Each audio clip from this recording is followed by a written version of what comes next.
atau mungkin bisa semua? Maksudnya semua tuh kayak misalkan contoh, kayak kita ambil contoh misalkan kayak jari lah ya, jari misalkan saya lagi masak nih, lagi motong bawang, kepotong amit-amitnya gitu kan, terus putus. Apakah bisa itu diregenerasi, muncul baru lagi? Ataukah misalkan kayak saya punya gangguan di paru-paru, contohnya misalkan paru-parunya udah mulai rusak nih karena saya mungkin ngerokok atau mungkin nge-vape zaman sekarang ya, atau yang lain-lainnya, atau mungkin polusi udara di Jakarta terutama hari ini. Apakah bisa diregenerasi kembali sel-sel di paru-parunya biar saya sehat lagi? Gitu kan. Jadi itu kan pertanyaannya sebenarnya. Jadi ini sebenarnya seminar ini semuanya, seminar-seminar ini temanya ini berdasarkan dari pertanyaan teman-teman semua yang teman-teman lontarkan biasanya, yang teman-teman tanya di kolom chat, di manapun lah biasanya. Itu kita jadiin tema biar teman-teman semuanya juga lebih paham tentang produknya satu dan menambah pengetahuan juga karena speaker hari ini teman-teman adalah seorang dokter. Jadi beliau adalah dokter yang akan sharing ke teman-teman semua tentang tema hari ini, apakah regenerasi sel ini bisa untuk seluruh bagian tubuh ataukah mungkin beberapa atau di bagian apa aja gitu kan. Langsung aja teman-teman, ini sudah ada Dokter Ngurah Buana dari Bali yang akan sharing ke teman-teman semua apakah regenerasi sel bisa untuk semua bagian tubuh. Selamat sore dokter. Ya, selamat sore. Ya, Selamat sore, sehat ya Banda. dok ya. Sehat, sehat. Aman. Oke dok, jadi itu tadi dari saya sama intermezzonya aja sih, jadi untuk tema. Jadi kira-kira uh, untuk regenerasi sel sendiri ini kan sebenarnya belum terlalu awam ya dok ya di Ya, masyarakat Indonesia terutama apalagi kan. Jadi mungkin sebelum mulai kita masuk ke tema, mungkin dokter boleh menjelaskan dulu sedikit aja, singkat aja tentang regenerasi sel ini sebenarnya apa sih dok? iya, regenerasi sel lebih pada bagaimana tubuh itu sendiri bisa menjaga kondisinya tetap sehat dan normal itu. Jadi kita seluruh tubuh kita kan terdiri dari sel. Jadi supaya sel tersebut bisa berfungsi tetap dengan baik, fungsinya, jumlahnya tetap optimal begitu. Jadi dia memang harus mempertahankan dirinya sendiri gitulah. Intinya begitu. Nah, jadi eee, kita mampu bisa bisa dari kecil menjadi besar, dari tetap sehat, ya di usia tua juga tetap sehat, ya itu karena upaya kita untuk tetap mempertahankan sel-sel yang membentuk organ-organ kita. Jadi kalau sel kita sehat, otomatis organ tubuh kita juga sehat. Nah, sehingga di usia tua pun, walaupun usia sudah menua, ya sudah mencapai lebih dari 60 tahun begitu, kita masih bisa tetap beraktivitas seperti biasa. Ya, itu akibat dari regenerasi sel. Oke, thank you dok. Siap. Jadi kira-kira itu teman-teman mungkin itu untuk yang baru-baru gabung ya. Jadi kayak mungkin masih belum terlalu awam dengan kata-kata regenerasi sel. Kalau untuk member-member EFC yang udah lama mungkin menurut saya udah sih, udah harusnya udah paham lah regenerasi sel Ya, itu seperti apa dan prosesnya seperti apa. Tapi ini untuk yang baru mungkin biar teman-teman bisa lebih paham. Jadi lebih menarik juga kan untuk topik ini dibahas. Jadi teman-teman juga bisa ngikutin acara ini sampai terakhir. Oke, langsung aja. Terima kasih dokter. Silakan dimulai waktu dan tempat oke. saya persilakan. Baik, terima kasih Pak Angga atas waktunya. Bapak Ibu, izin saya share screen sebagai panduan kita untuk belajar bersama-sama.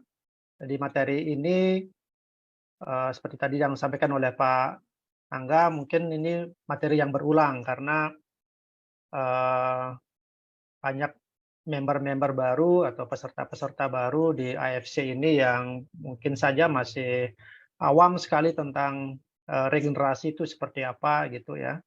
Nah, jadi mungkin baru mendapatkan informasi dari leadernya juga, leadernya mungkin masih terbatas juga memberikan informasi. Nah, sekarang kita coba sharing bersama-sama ya.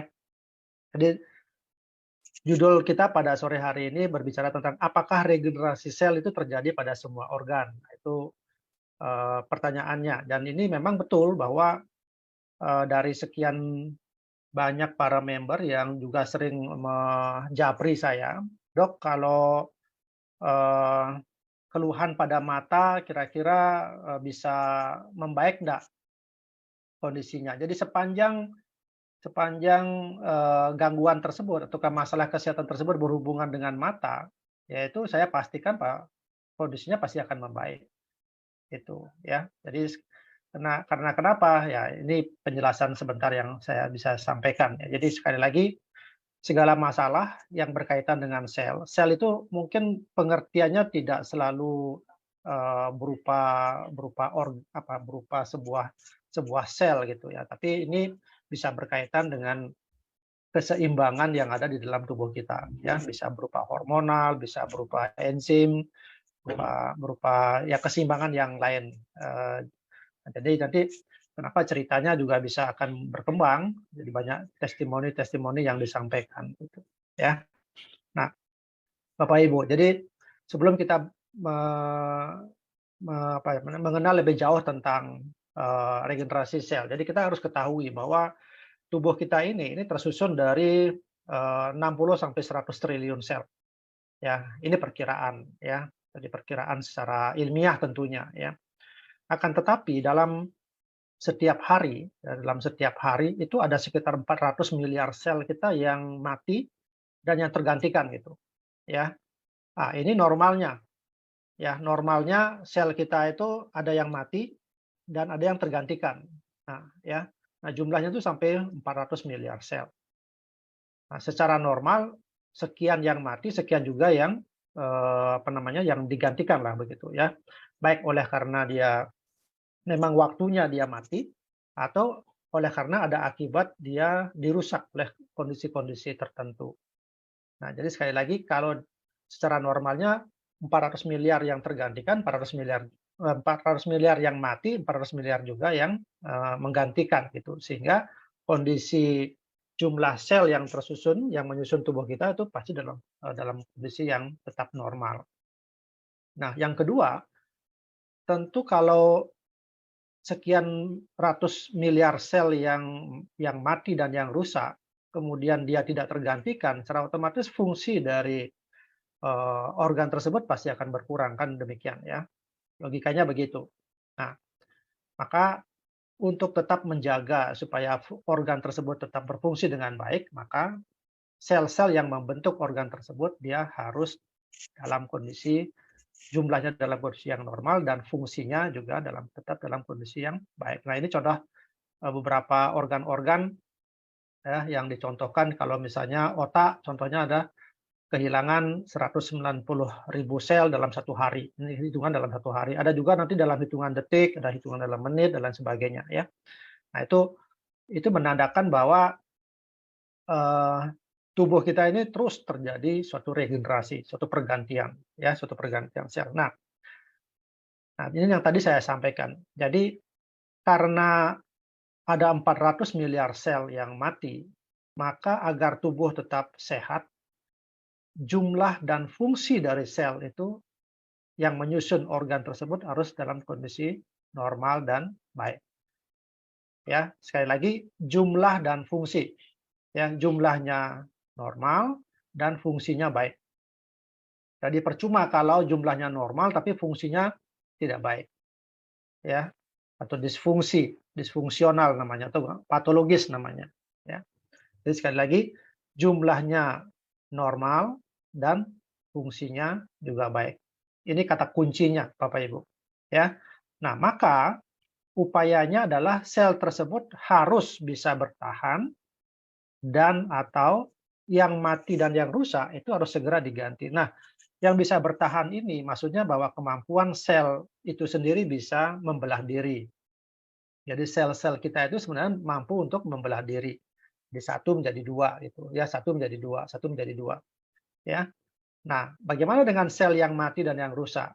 Nah, itulah yang harus digantikan melalui suatu proses yang kita sebut sebagai proses regenerasi. Nah, jadi itu. Jadi mudah-mudahan apa yang tadi yang barusan saya sampaikan itu bisa dimengerti. Nah, jadi pengertian regenerasi itu adalah sebuah proses pembentukan bagian tubuh yang hilang. Nah, bagian tubuh itu maksudnya sel, ya, atau organ yang hilang. ya, melalui beberapa proses pertumbuhan dan morfogenesis yang berasal dari tudungnya. Tudungnya ini maksudnya dari induknya gitu, ya. Nah, tubuh kita itu memiliki kemampuan regenerasi sel untuk menggantikan jaringan yang rusak. Nah, proses regenerasi sel yang efektif itu terjadi pada masa embrio hingga bayi. Jadi masa embrio pada saat terjadi pembuahan antara sel sel sperma dengan sel telur begitu, itu terjadi pembuahan kemudian dia membelah diri. Ya membelah diri, mulai dari satu sel sampai hingga berkembang menjadi seorang bayi gitu. Nah itu yang dikatakan bahwa regenerasi selnya itu efektif pada saat mulai masa embrio sampai ke masa bayi, gitu. Nah, bayi sampai pada usia menginjak dewasa, itu pun masa masa, regenerasinya itu juga efektif, ya. Maka kenapa gitu? Karena ada pertumbuhan yang demikian cepat, ya. Tidak mengira kadangkala seorang orang tua gitu mengira, "Wah, anaknya sekarang udah tinggi ya," gitu, yang tadinya masih kecil tiba-tiba langsung besar ya. Biasanya dia pada umur-umur 8 tahun sampai 14 tahun. Ya biasanya tuh perkembangannya mulai dari biasanya mulai tamat-tamat SD gitu ya, tiba-tiba pertumbuhannya cepat sekali, ya ada yang tinggi sekali ya, atau bertambah gemuk dan sebagainya. Nah, akan tetapi setelah dia menginjak dewasa, ya menginjak dewasa itu kira-kira sudah umur 18-20 tahun begitu. Nah, kemampuan regenerasi ini terbatas, ya terbatas sekali, ya atau bahkan hanya terbatas pada tingkat sel ataukah jaringan tertentu saja. Nah, ini kenapa terjadi seperti itu? Nah, nanti saya akan jelaskan. Nah, ini yang ceritanya. Jadi jumlah jumlah ini berhubungan dengan stem cell nanti, ya. Ini berhubungan kalau regenerasi sel itu bisa berhubungan dengan sel itu sendiri dan stem cell. Jadi pada saat dia masa embrio atau sampai masa bayi, stem cell di dalam tubuh seseorang itu mencapai 100%, ya, mencapai 100%. Nah, sampai nanti dia menginjak masa 18 tahun dan ke atas, itu mulai dia berkurang. Jadi ada 40%, kemudian 30 tahun hanya sisa 25%, 60 tahun ke atas itu sisa hanya 5%. Ya, ini yang mengakibatkan kenapa ya, kenapa pada wajah kalau kelihatan sekali kan pada wajah, pada kulit begitu ya, yang tadinya cantik seperti begini, sedangkan umur 60 tahun, 70 tahun itu sudah mulai keriput, ya kelihatan sudah keriput. Rambut sudah semakin memutih, ya. Wajah juga sudah semakin menua, fungsi-fungsi organ di dalam organ kita juga sudah semakin tidak baik lagi. Ya, kalau masih anak-anak kita disuruh keliling satu putaran lapangan sepak bola mungkin pada saat finish-nya masih sangat sangat bugar. Ya coba kalau saya disuruh, satu keliling lapangan bola ya mungkin baru 100 meter sudah terengah-engah itu. Itu menandakan bahwa fungsi organ kita itu sudah jauh menurun. Nah, ya. Nah, itu apa yang mengakibatkan ya? Karena stem cell di dalam tubuh kita memang berkurang secara drastis. Jadi kemampuan dari sel kita ataukah organ kita untuk melakukan proses regenerasi itu semakin semakin berkurang. Nah, itulah makanya pada masa-masa usia menua ya, itu tubuh kita sudah mulai timbul sakit-sakitan lah ya. Mulai dari sakit dengkul, sakit lutut ya, kemudian mulai vertigo, mulai ingatan sudah mulai, menghilang dan lain sebagainya, ya. Sakit MAH juga mulai, tiba-tiba kita menderita, sakit ginjal, ya, kemudian stroke, hipertensi, dan lain sebagainya. Itu akibat dari, berkurangnya kemampuan, dari organ kita untuk melakukan suatu perbaharuan sel, ya. Nah, tadi saya sudah jelaskan bahwa untuk tetap bertahan hidup, maka sel tersebut harus terregenerasi. Nah, ada dua proses regenerasi yang terjadi pada tubuh kita.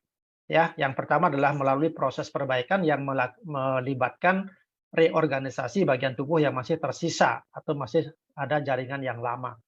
Jadi kalau masih ada jaringan yang lama, itulah menjadi satu trigger organ tersebut mampu untuk melakukan satu perbaikan di dalam susunan selnya. Itu yang pertama. Yang kedua, itu berasal dari sebuah rekonstruksi bagian yang hilang melalui proses perbanyakan yang kita sebut sebagai istilah medisnya proliferasi, ya, perbanyakan sel ataukah diferensiasi. Jadi menyesuaikan dengan bentuk sel yang diinginkan gitu, ya, sesuai dengan jaringan baru yang ingin diperbaiki.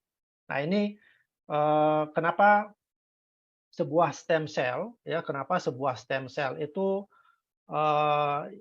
stem cell itu tidak dimiliki oleh sebuah jaringan, sebuah sel tertentu, ya.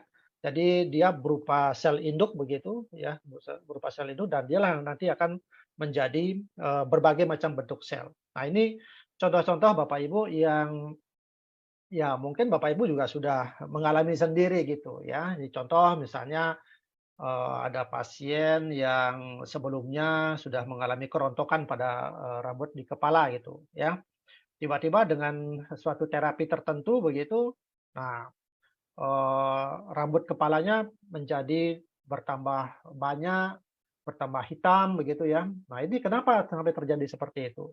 Nah itu, ya tentu ini oleh karena ada pertumbuhan, ada perbanyakan sel-sel rambut, sehingga rambutnya menjadi tumbuh kembali gitu ya.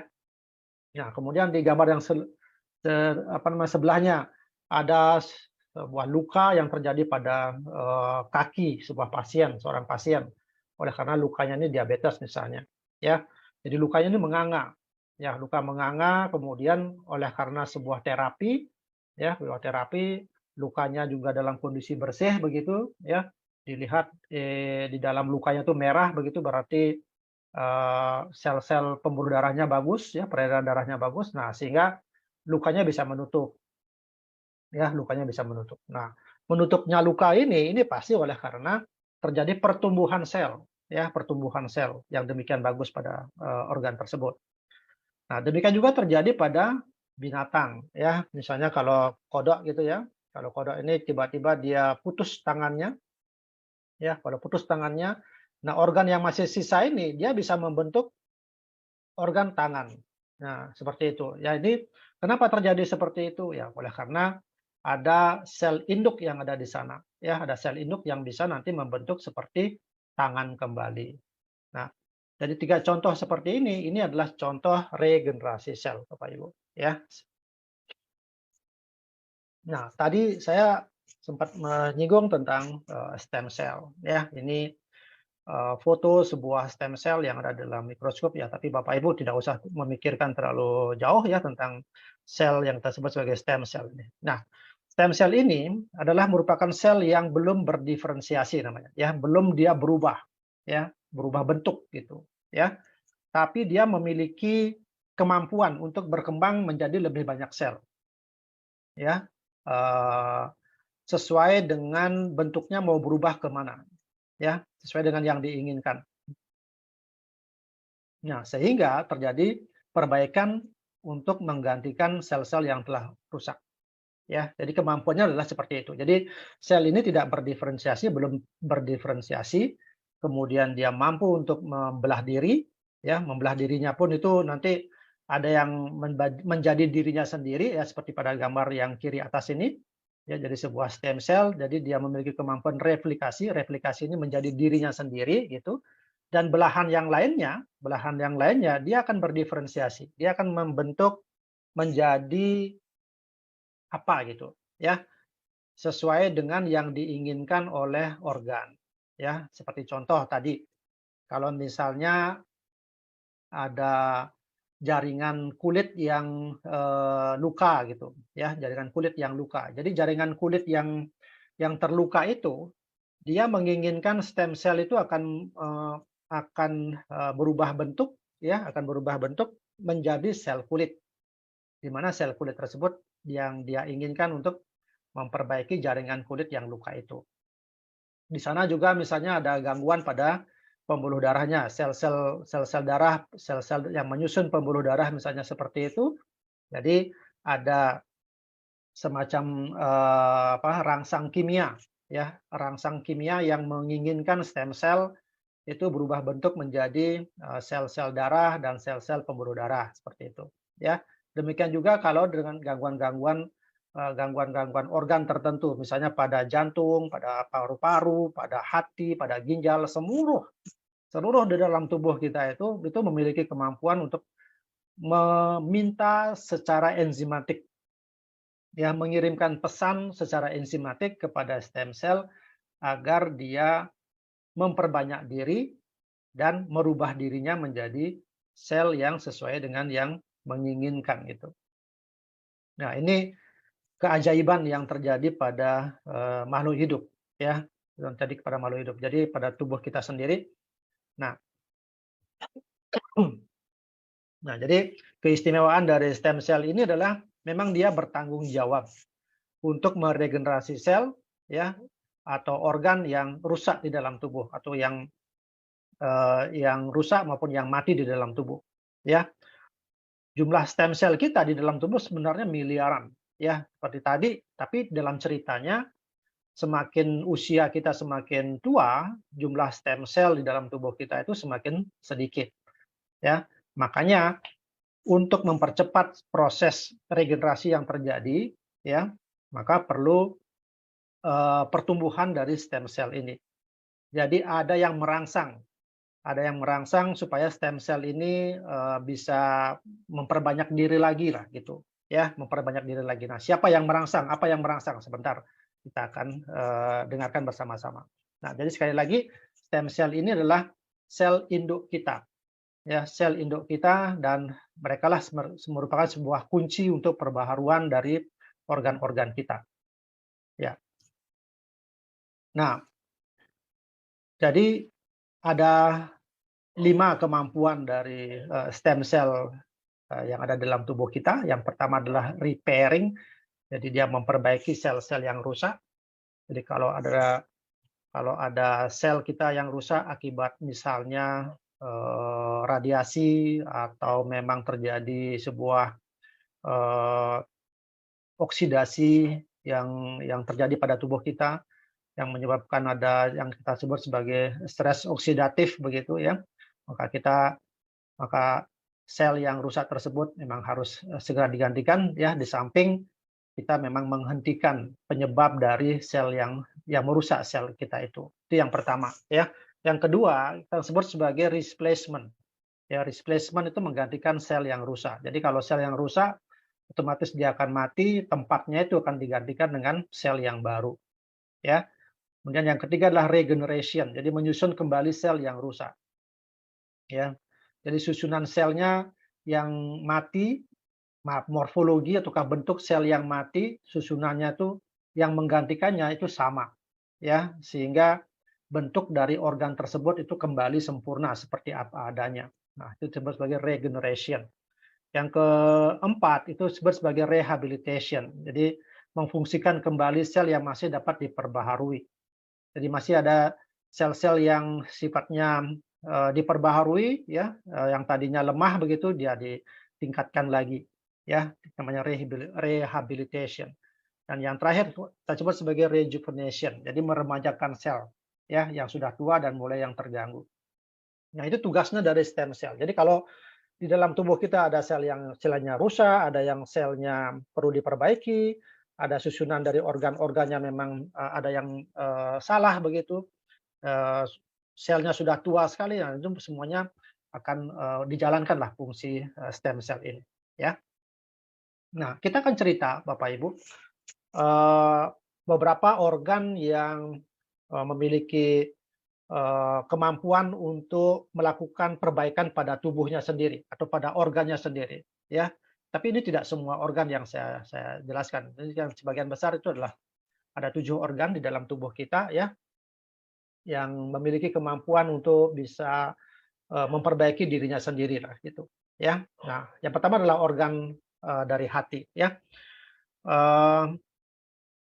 Ya, ketika hati ini mengalami bekas luka ataukah kerusakan jaringan, ya, maka hati dapat menggantikan sel yang baru, dan waktu yang dibutuhkan untuk pergantian sel yang rusak tersebut itu cukup cepat, ya, membutuhkan waktu hanya 2 minggu saja. Jadi sebenarnya hati yang mengalami apa namanya kerusakan, misalnya ada bekas luka ataukah bekas peradangan begitu, ya dia juga langsung bisa memperbaiki dirinya, ya.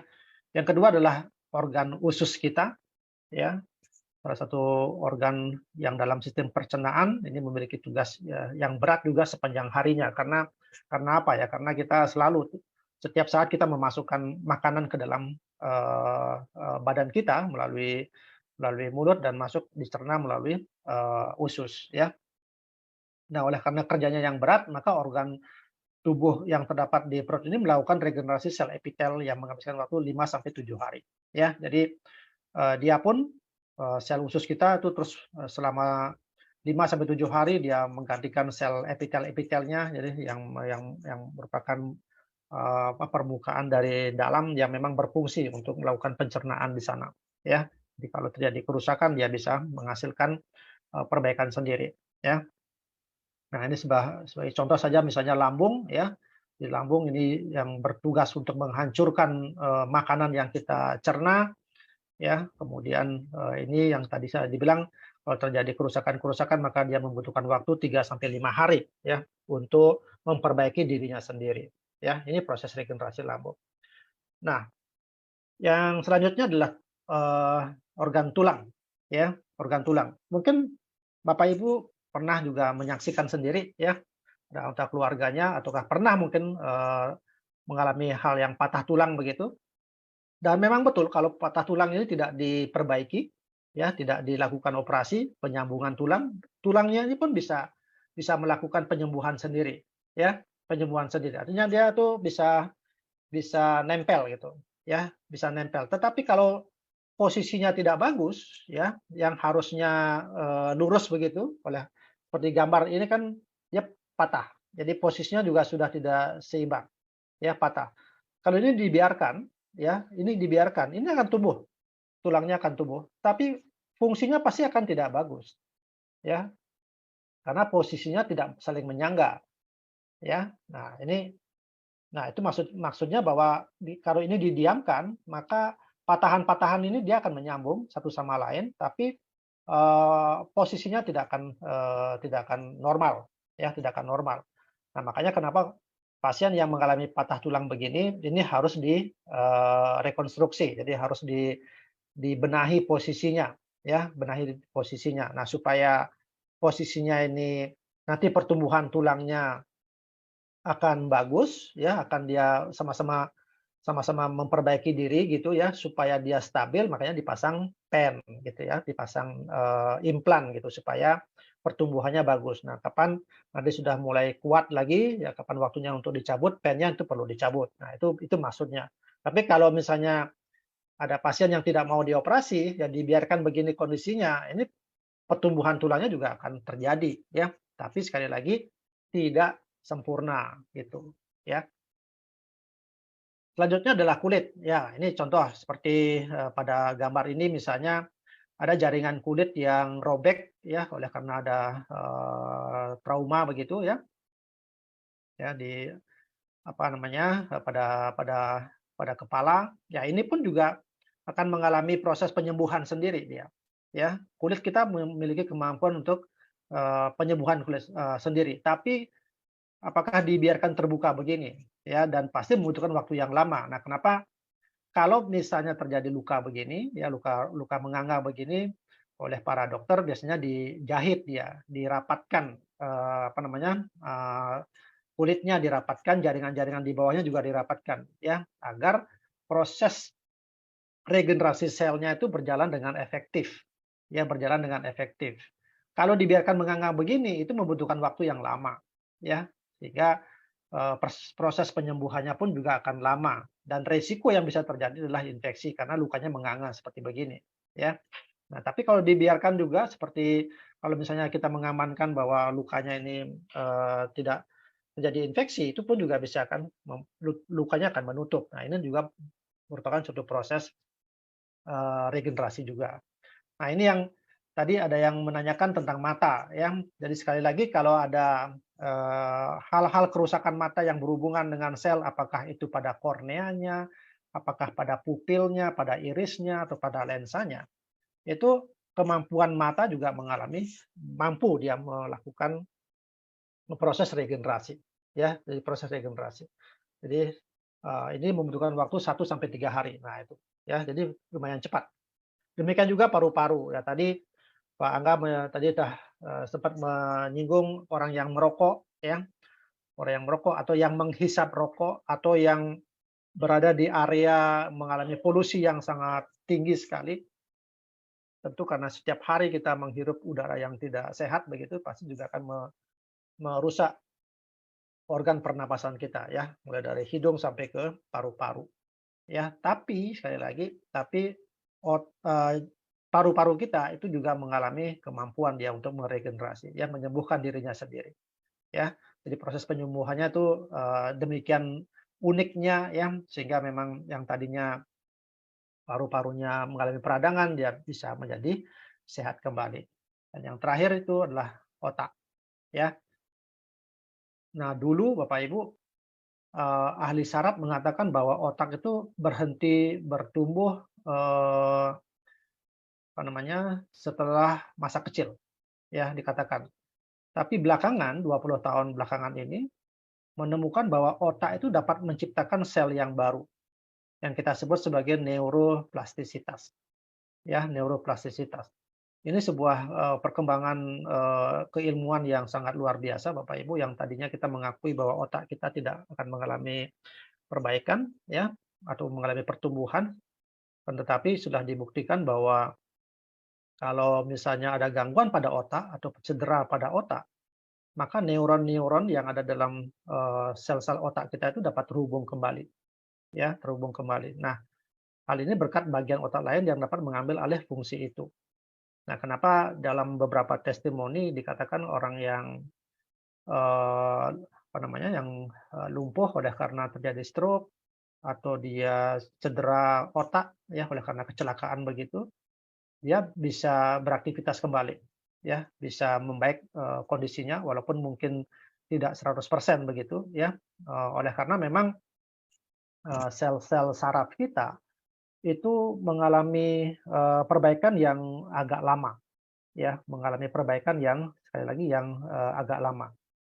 Nah, perbaikan sel ini sebenarnya juga akan dipengaruhi oleh apa sih yang menyebabkan, ya, apa sih yang menyebabkan kerusakan itu. Jadi, kalau kerusakan itu disebabkan oleh ada penyakit penyakit utamanya, ya, misalnya ini ada pasien yang menderita diabetes misalnya gitu, ya, ada pasien yang menderita diabetes, maka fokus perhatian kita bukan hanya untuk apa namanya, memperbaiki saraf, tetapi harus kita menghilangkan penyebab utamanya itu. Jadi penyakit, diabetesnya juga harus diperbaiki. Sebab kalau tidak demikian, akan saling kejar-kejaran. Satu sisi kita menginginkan otaknya sel-sel neuronnya membaik, tapi satu sisi ada penyakit-penyakit tertentu yang mengakibatkan kerusakan sel saraf itu demikian cepat gitu, ya. Nah, yang paling bagus adalah satu sisi kita perbaiki, penyakit diabetesnya, yang satu lagi adalah kita memang memperbaiki pertumbuhan dari sel neuron yang ada di dalam otak kita. Nah itu, jadi kalau misalnya, sel saraf kita kekurangan vitamin ya, vitamin neurotropik misalnya, jadi kita terapi neurotropiknya, kita berikan vitamin, ya, tetapi kita harus mengetahui apa sih yang menyebabkan kekurangan vitamin itu, ya. Nah, itu yang harus terjadi oleh karena memang otak kita itu memang dia mengalami pertumbuhan, tetapi memang waktu yang dibutuhkan itu sangat demikian demikian lama, ya. Nah, itu yang saya bisa berikan penjelasan ya dari 7 organ yang mengalami itu, mengalami proses regenerasi. Ya.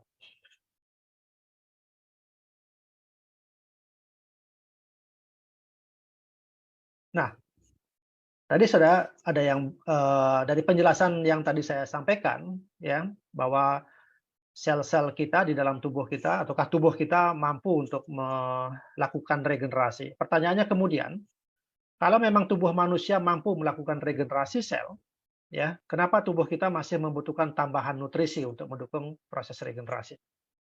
Ya, sekarang banyak sekali ada pabrik-pabrik, farmasi begitu yang menawarkan, "Oh ini perlu Anda konsumsi karena produk ini mampu untuk memperbaiki sel dalam tubuh kita. Ya, kenapa mereka menawarkan itu? Ya, jadi alasannya begini Bapak Ibu. Yang pertama, ya, kenapa kita harus membutuhkan suplemen ataukah nutrisi? Nutrisi kalau memang nutrisi tersebut dipastikan memang dia memiliki kemampuan untuk regenerasi sel, maka dia kalau saat kita konsumsi dia pasti akan mempercepat proses regenerasi sel. Ya, memang tubuh kita mampu melakukan regenerasi, tapi dengan bantuan lagi nutrisi, dia pasti akan mempercepat proses regenerasi sel. Jadi, yang harusnya regenerasinya bisa berjalan misalnya 1 bulan gitu, tapi dengan tambahan nutrisi ini itu bisa mengurangi atau mempercepat kemampuan tubuh kita untuk meregenerasi. Jadi, yang harusnya kesembuhannya hanya 1 bulan, jadi dengan kita mengkonsumsi sebuah produk itu kesembuhannya bisa menjadi 2 minggu lah, misalnya begitu. Ya, ini yang kita sebut sebagai mempercepat proses regenerasi sel. Nah, yang kedua, secara logika Bapak Ibu, ya secara logika, kalau orang sakit, apalagi sakit kronis, sakit berat begitu, kemampuan dirinya untuk mengkonsumsi makanan ataukah minuman itu pasti terbatas. Betul ya? Jadi kalau orang sakit disuruh makan yang enak pun itu pasti tidak akan selera, ya, tidak akan habis, tidak akan mampu untuk mengkonsumsinya lebih banyak gitu, ya. Nah, apa yang terjadi kalau demikian? Nah, pada orang sakit stok nutrisi di dalam tubuhnya itu pasti sedikit. Nah, dalam kondisi yang sedikit beginilah maka perlu harus tambahan nutrisi dari luar. Ya, itu alasan yang nomor 2. Alasan yang ketiga, adanya ketidakseimbangan bahan nutrisi di dalam tubuh akibat pola makan yang tidak baik. Ya, akibat dari lifestyle, akibat dari memang dibawa sejak lahir atau genetik. Ya, ketidakseimbangan ini, ya. Nah, itu sehingga memang perlu harus ada tambahan dari luar untuk menyeimbangkan, ya, menyeimbangkan bahan nutrisi yang ada di dalam tubuh kita. Itu alasan yang ketiga. Alasan yang keempat, ya ini mungkin akan berhubungan dengan alasan yang pertama, bahwa terjadi terlalu banyak kerusakan dan kematian sel yang ada di dalam tubuh kita. Sehingga untuk mempercepat penggantian proses itu maka memang harus membutuhkan bantuan. Ya, jadi ini ada 4 alasan, mungkin juga nanti ada alasan-alasan yang lain ya, tapi saya merangkumnya ada 4 alasan yang kenapa tubuh kita memang harus membutuhkan nutrisi ya. Dalam hal ini kita membicarakan tentang kemampuan dari tubuh kita untuk memperbaiki ataukah meregenerasi sel. Ya. Nah, nutrisi yang saya maksud itu adalah berupa asam amino, ya, atau protein. Nah, tadi saya sudah sampaikan bahwa sel tersebut memang harus melakukan metabolisme, akan menjadi perbaikan metabolisme itu membutuhkan satu nutrisi kesehatan yang kita sebut sebagai asam amino. Nah, asam amino ini adalah memiliki manfaat memang untuk mendukung pertumbuhan, ya, mendukung pertumbuhan, bisa menjadi bahan untuk regenerasi dan pembentukan sel sehingga dapat memperbaiki sel-sel yang rusak. Jadi susunan kimiawi di dalam asam amino itu adalah susunan yang terbesar yang membentuk sel kita. Nah, jika protein tidak terpenuhi, maka proses regenerasi sel itu akan terhambat. Ini yang tadi saya katakan. Jadi alasan yang tadi, ya, di alasan kita orang yang sakit kita paksakan untuk mengkonsumsi makanannya itu sudah berkurang sehingga otomatis stok nutrisinya ataukah stok asam aminonya ataukah protein dalam tubuh itu pasti akan berkurang. Bagaimana mungkin dia akan bisa menghasilkan sel-sel yang baru demikian cepat? Maka ini alasannya kenapa orang sakit memang perlu harus ada tambahan nutrisi yang demikian hebat ini, ya. Jadi seperti itu. Jadi asam amino ataukah protein ini sangat penting ya bagi kondisi-kondisi pasien yang dalam kondisi sakit, apalagi pasien-pasien yang mengalami penyakit degeneratif. Nah, kita mengenal tadi adalah asam amino, ya. Nah, ini sebuah produk yang sudah kita kenal, ya, atau mungkin dari Bapak Ibu yang baru pertama kali ikut Zoom, ya, bahwa produk SOP 100 ini adalah produk yang pertama kali dibawa oleh AFC Indonesia dari Jepang ke Indonesia. SOP 100 ini dulu ya, itu memang diproduksi dari Jepang, dibawa ke Indonesia, dan ini yang pertama kali dikonsumsi ya. Nah, ceritanya kenapa dibilang SOP? SOP itu kepanjangannya adalah Salmon Ovary Peptide ya. Jadi Salmon Ovary Peptide. Peptide ini yang kita istilahkan itu adalah protein, dalam hal ini adalah asam amino. Jadi kalau kita baca dari belakang, peptide asam amino yang berasal dari selaput telur. Ovary itu adalah telur ya, tapi yang dipergunakan saat ini adalah selaput telur yang didapatkan dari ikan salmon. Jadi itu cara membacanya. Jadi salmon ovary peptide, jadi asam amino yang dihasilkan dari selaput telurnya ikan salmon itu ya. Nah, jadi pada saat dilakukan penelitian ya, jadi pada saat dilakukan penelitian, maka asam amino yang ada di dalam salmon ovary peptide itu mengandung asam amino esensial dan non esensial ya. Jadi asam amino esensial dan non esensial. Kita di dalam tubuh kita mampu untuk memproduksi asam amino, tetapi yang asam amino yang kita memang tidak mampu kita bentuk itu memang harus didapatkan dari luar. Ya, mendapatkan asupan dari luar. Nah, tapi di dalam SOP ini ya, dalam SOP ini sudah demikian lengkap dia dia mengandung asam amino esensial dan non esensial. Dari sisi jumlahnya maupun dari sisi kandungannya. Ya, jumlahnya lebih banyak dan kandungannya lebih besar dibandingkan dengan plasenta yang ada dalam tubuh kita sendiri ya, maupun dalam plasenta domba. Ya, coba kita lihat. Ini berdasarkan research dari sebuah laboratorium di Jepang. Ya. Nah, saat ini SOP 100 memang sudah tidak lagi dipakai untuk di Indonesia, akan tetapi sekarang ini kita sudah mengenalnya dan berubah menjadi SOP Subarasi. Nah, dalam SOP Subarasi ini adalah semua kandungan yang ada di dalam SOP 100 ya, itu tetap ada di dalam SOP Subarasi ya, dan ditambahkan lagi dengan beberapa peptida ya. Ada 2 tambahan peptida lagi, sehingga memang SOP Subarasi ini adalah merupakan penyempurnaan dari SOP 100. Jadi jangan khawatir Bapak Ibu, dulu saya sudah cocok sama SOP 100, kok sekarang ada SOP Subarasi. Nggak apa-apa ya, karena apa yang ada dalam kandungan SOP 100 itu juga yang ada di dalam SOP Subarasi. Malah SOP Subarasi ini di-upgrade ya, jadi kandungan SOP 100-nya di-upgrade, beberapa ditambahkan lagi dengan nutrisi-nutrisi yang lain. Ya, kenapa? Karena memang dari perusahaan itu terus melakukan inovasi-inovasi, jadi tidak berhenti dengan satu produk saja, tapi inovasi yang lain itu menghasilkan produk-produk yang lebih kuat lagi. Ya. Nah, kandungan apa itu? Ya, yang tadi sudah dilakukan upgrade itu, yang tadinya itu adalah hanya marine placenta saja, SOP saja, tapi sekarang sudah ditambahkan sarden peptide dan glucopeptide.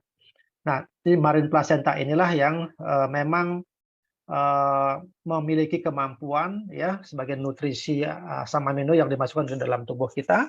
Tubuh kita memang sangat membutuhkan asam amino tersebut untuk melakukan suatu proses regenerasi.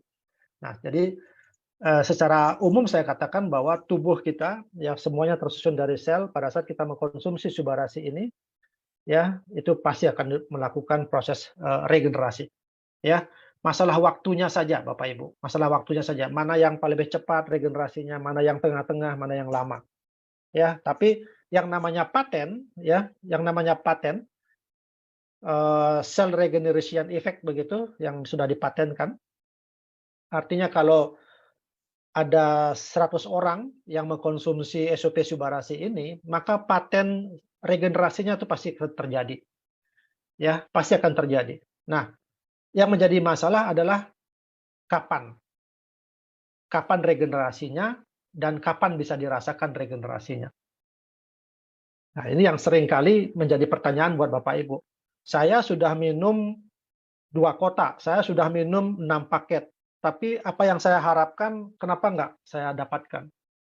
Tubuh kita tidak bisa digoda, ya, bahasanya lah begitu ya. Jadi kita nggak bisa mengatakan, stem cell tolong dong, kamu perbaiki jantung saya dulu deh, gitu. Ya, karena jantung saya lagi sakit nih, gitu. Ya, kita nggak bisa merayu, stem cell kita, Bapak Ibu, ya. Sama nih misalnya pada waktu, ya testimoninya saya dulu, ya. Pada waktu itu saya, apa namanya, mengatakan begini sama sama upline saya, Dokter Yudi, ya, "Dok, kapan kalau rambut saya di bagian belakang ini, tumbuh gitu ya, tumbuh tambah lebat, tambah hitam begitu, saya akan, percaya, ya saya akan percaya bahwa produk ini memang, mampu untuk meregenerasi sel saya," gitu, ya. Tapi pada waktu itu yang saya tidak memang betul-betul menginginkan, stem cell, tolong perbaiki rambut saya gitu, saya tidak berpikir begitu. Tapi saya coba aja terus, saya konsumsi aja terus. Tapi pada saat mengkonsumsi itu, bukan hanya yang saya inginkan di sini yang diperbaiki, ya di rambut saya tumbuh lebat, sekarang ya, apa namanya, tidak ada, botak lah begitu ya. Kalau di depan ini memang sudah terjadi botak karena sel-sel yang ada dalam sel-sel rambut saya ini memang sudah tidak ada gitu ya. Beda dengan rusak dengan yang memang tidak ada. Tapi di bagian belakang ini memang sel-sel rambut saya tuh masih ada, sehingga itulah yang, diperbaharui oleh stem sel rambut saya gitu. Nah, tapi yang terjadi adalah kulit kulit saya menjadi, menjadi lebih, lebih lebih kenceng gitu ya, lebih kencang. Kemudian yang tadinya juga, eee, lutut yang tadinya ada sakit-sakit begitu kalau saya naik tangga ke kantor itu, ya ini sekarang sudah enak gitu ya. Nah, hal-hal yang seperti itu yang malah duluan yang terjadi, perbaikan yang terjadi. Dan memang betul ini pertumbuhan rambut ini 6 bulan, ya 4 sampai 6 bulan itu mulai mulai tumbuh dia. Nah, jadi seperti itu, cara kerja dari stem cell kita. Jadi sekali lagi kita tidak bisa mempengaruhi stem cell untuk memperbaiki yang mana gitu. Jadi terkadang yang kita tidak pikirkan, organ yang itu yang diperbaiki duluan, ya. Nah, nanti setelah itu baru nanti organ yang kita inginkan baru diperbaharui gitu. Tapi ada juga yang betul-betul memang apa yang diinginkan itu juga yang diperbaharui gitu, ya. Jadi boleh dibilang makanya saya katakan kalau mengkonsumsi sebuah produk yang seperti gini, nggak bisa hanya satu satu box pingin pingin sembuh gitu, ya, 2 box pingin sembuh. Intinya rutin, continue, sesuaikan dengan kebutuhan kita. Itu kuncinya. Jadi sama dengan kita, sebagai makanan sehari-hari. Kalau kita makannya rutin, konsisten, sesuai dengan kebutuhan kita, tubuh kita pasti akan sehat. Nah, jadi itu ilustrasinya. Jadi sekali lagi ini bukan obat, produk Subarasi memang bukan obat, ini adalah nutrisi kesehatan, ya, makanan kesehatan yang sama seperti makanan kita sehari-hari. Ya, jadi kata kuncinya adalah tubuh kita memang mampu untuk meregenerasi sel, jadi semua yang ada dalam tubuh kita ini mampu melakukan regenerasi sel. Tapi pada saat tubuh kita mengalami sesuatu yang tidak seimbangan, ada yang sakit dan sebagainya, memang kita membutuhkan bantuan nutrisi tambahan dari luar. Ya, kalau memang nutrisinya tersebut memang memiliki kemampuan untuk membantu metabolisme, mampu untuk meregenerasi sel, maka proses regenerasi sel kita akan menjadi lebih cepat. Dan tubuh kita tetap dalam kondisi membaik dan pertama sehat. Itu kesimpulan dari pertemuan ini Bapak Ibu, ya. Nanti kita akan lanjutkan dengan beberapa diskusi dan pertanyaan. Terima kasih Pak Angga, saya kembalikan ke Pak Angga. Oke, thank you. Sama-sama, Dok. Oke, teman-teman, jadi kita masuk ke sesi tanya jawab ya. Jadi sebelum mulai tanya jawab, biar teman-teman semuanya juga mungkin lebih nyaman gitu ya. Jadi saya jawab pertanyaan yang umum dulu, teman-teman. Jadi ini maksudnya pertanyaan umum itu dalam artian gini. yang banyak yang biasanya ditanyain ya. Jadi ada yang tanya ini, saya boleh konsumsi satu aja atau dua-duanya? Itu jelas jawabannya boleh dua-duanya. Harus dua-duanya malah. Kalau emang misalkan ada kemampuannya ya udah nggak apa-apa konsumsi dua-duanya. Tapi kalau misalkan memang nggak ada salah satunya, mungkin bisa disesuaikan aja dengan gangguan kesehatan apa yang lagi dialami gitu loh. Nah, untuk kayak begitunya kan tanya kan. Nah, nanyanya jadinya mungkin bukan saya boleh konsumsi dua-duanya atau satu aja. Tanyanya, dok, lebih bagus saya konsumsi suba atau saya konsumsi utsu untuk gangguan kesehatan ini. Itu lebih baik pertanyaannya. Jadi mungkin bisa ditanya-tanya dulu, jadi biar kebaca gitu juga loh teman-teman. Kalau nggak ntar saya nggak bacain, dibilang, oh saya pertanyaannya nggak pernah dibacain ya, karena ini saya ngomong dulu nih di awal gitu kira-kira. Oke, Dok. Nah, ini juga, Dok, apakah Subarasi termasuk produk dengan protein tinggi, Dok? Ya, memang mengandung protein, ya. Tapi yang paling tepatnya adalah asam amino, ya. Asam amino. Jadi asam amino itu apa ya? Istilahnya protein yang sudah dalam molekul yang kecil, ya. Apalagi dalam produk kita ini, ya, nano size.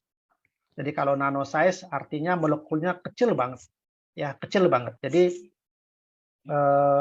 kalau namanya molekulnya kecil, secara otomatis ginjal kita, ya, pada saat terjadi penyaringan begitu, dia tidak akan membutuhkan kerja yang berat, ya. Nah, kenapa dokter-dokter mengatakan kalau kamu sakit ginjal, kamu jangan terlalu banyak makan protein gitu, ya. Pertanyaannya protein yang mana? Jadi kalau protein molekulnya besar, oke, ya, karena dia akan berat kerjanya, memperberat. Tapi kalau protein kecil, ya, molekulnya kecil, itu tidak jadi masalah, ya, malah akan memperbaiki gitu.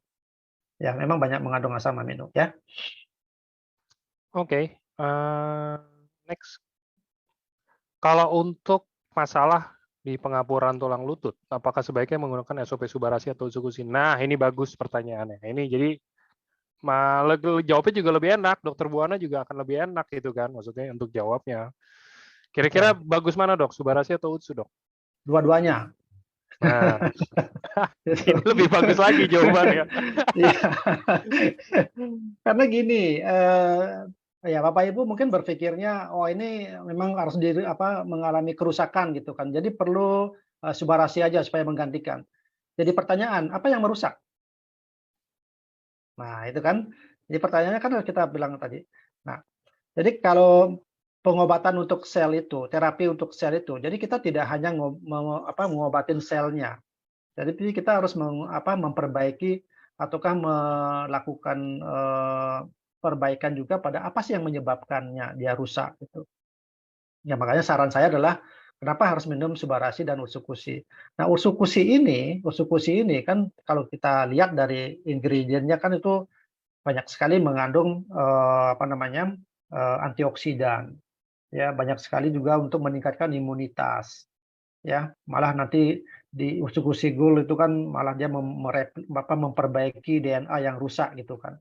Wah, itu mantap sekali tuh untuk terhadap kondisi-kondisi yang memang akan bisa merusak sebuah organ itu. Nah, sedangkan Subarasi itu memang lebih penekanannya pada perbaikan sel dan sel yang sudah terbentuk tersebut dihidupkan. Oleh karena apa? Perbaikan dari sisi aliran darahnya gitu. Nah, makanya orang-orang yang mengalami begini itu harus minum dua-duanya, ya, supaya klop dia gitu, Pak. Oke, make sense. Jadi itu ya kira-kira teman-teman untuk penjelasannya. Jadi ya mungkin emang ada beberapa case mungkin ya emang bagus dua-duanya. Kalau pertanyaannya lebih baik menggunakan mana ya pasti dua-duanya gitu loh. Tapi sebenarnya kalau menurut saya apapun gangguan kesehatannya ya, kalau misalkan emang bisa cuman konsumsi salah satu, yang mau produk yang mana aja, oke kok, nggak akan membahayakan yang kayak gimana juga, dan memberikan manfaat juga ya dok ya, maksudnya Ya, nggak selalu harus kayak dipasang-pasangin kayak puzzle gitu loh, maksudnya saya gangguan kesehatannya ini, oke saya harus konsumsi berarti yang biru, oh saya harus konsumsi yang ungu, nggak harus di uh, kelas-kelasin kayak begitu teman-teman. Jadi sebenarnya konsumsi yang mana aja aman-aman aja karena ini makanan kesehatan satu, dan yang kedua kita bukan obat, jadi teman-teman juga nggak akan overdosis, teman-teman juga nggak akan keracunan kalau mungkin salah makan karena nggak ada namanya salah makan kan, kecuali makan makanan basi ya kan, itu pasti sakit perut. Oke, Ya. next. Kalau untuk asam lambung, nah kalau untuk asam lambung bagusnya apa? Dua-duanya juga pasti jawabannya ini mah ya Ya, kan.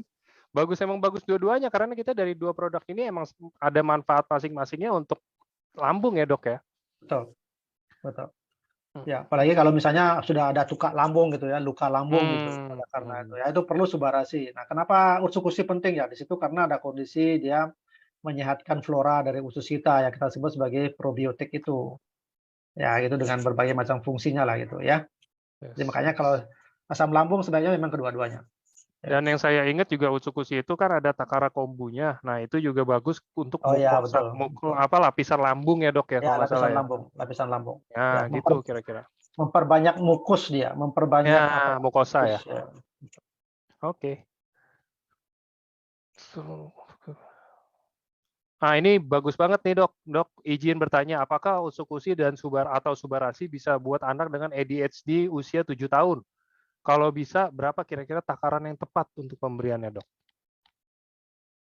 Wah, ini SD-SD-nya apa nih? ADHD itu autis bukan sih ya? Harus dicari tahu dulu ini apa ini.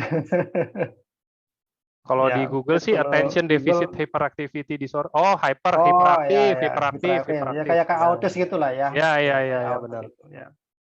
Kalau autis lebih lebih pada ya tergantung dari gennya kita ya. Hmm. Kalau autis itu kan ketidakseimbangan ya, ketidakseimbangan. Apakah ini mungkin ke hormonal gitu ya, ke enzimatik gitu yang menyebabkannya. Nah, kalau terjadi proses-proses seperti itu, memang kalau saya lebih menyarankannya adalah subarasi. Ya. Nah, yang sering jadi pertanyaan begini, apakah boleh Kak kita konsumsi usukusi gitu? Apa dikombinasi gitulah. Nah, itu semakin lengkap lagi gitu. Ya, karena apa? Seringkali masalah masalah ketidakseimbangan itu terjadi pada usus. Ya, menjadi sebab apa ya, misalnya pencetusnya sebenarnya ada di usus masalahnya gitu. Ya. Nah, yang paling kita ini kan masalah probiotik itu. Ya, masalah probiotik. Nah, kenapa pada autis kalau memang mau untuk mengkombinasi itu kan lebih bagus. Ya, antara subarasi dan usukusi. Oke.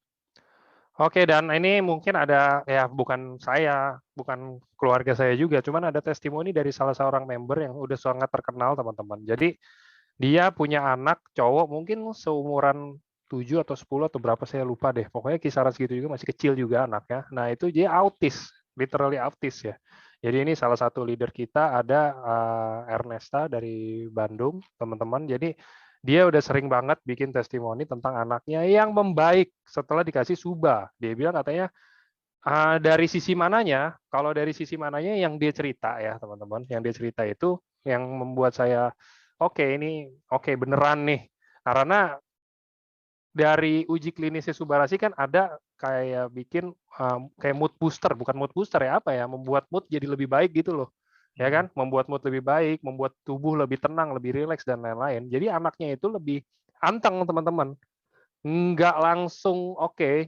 Tadinya mungkin sorry saya tapi ini kayak maaf autis gitu ya. Dari autis terus jadi enggak itu mungkin itu perlu proses yang lumayan panjang gitu loh. Dan itu kayaknya ada medical case tertentu untuk hal itu. Cuman ini kalau teman-teman mau nyari mungkin akan lebih tenang, lebih nurut juga gitu loh, dan lebih nggak ngamuk-ngamuk atau apa kan kayak rata-rata kalau anak hiperaktif tuh mungkin nggak bisa diam ya kan, lompat sana lompat sini atau apa, disuruh diam nggak mau atau apa, ini mungkin bisa bikin lu jadi lebih tenang. Kira-kira gitu teman-teman. Mungkin ya. Saya ini Ya. kan testimoni sifatnya individual. Oke. Kalau setelah konsumsi produk ada mencret tuh. Kira-kira apa ya penjelasannya dok ya? Kita nggak bilang lah, mungkin saya sering bilang konsumsi apa lagi selain produk kita. Tapi let's say kita bilang memang benar adanya di satu orang ini dia jadi malah mindset. Apakah itu dia nggak cocok mungkin dengan produknya, atau mungkin emang dia belum makan apa-apa, cuman salah konsumsinya, mungkin perut kosong, dia aslinya harusnya makan sesuatu dulu baru makan produk itu, tapi dia langsung hajar produk, atau gimana dok kira-kira? Ya, bisa kedua-duanya yang tadi. Yang pertama Hmm. memang ada apa namanya, ada proses, detoksifikasi ya. Ya, detoksifikasi. Jadi memang detox, terjadi pada pencernaannya, sehingga, mungkin pengertian, diare mungkin kurang tepat ya kalau saya. Karena kalau istilah diare itu kan betul-betul, apa namanya, formula dari fesesnya itu, sangat encer lah gitu ya. Dan kejadiannya diarenya dia seperti kita bilang diare itu harus lebih dari, 4 kali itu baru boleh kita bilang itu diare. Tapi ini kan kebanyakan, bukan diare. Jadi karena memang, apa istilahnya, kotorannya itu agak lembek begitulah, ya agak lembek, Hmm.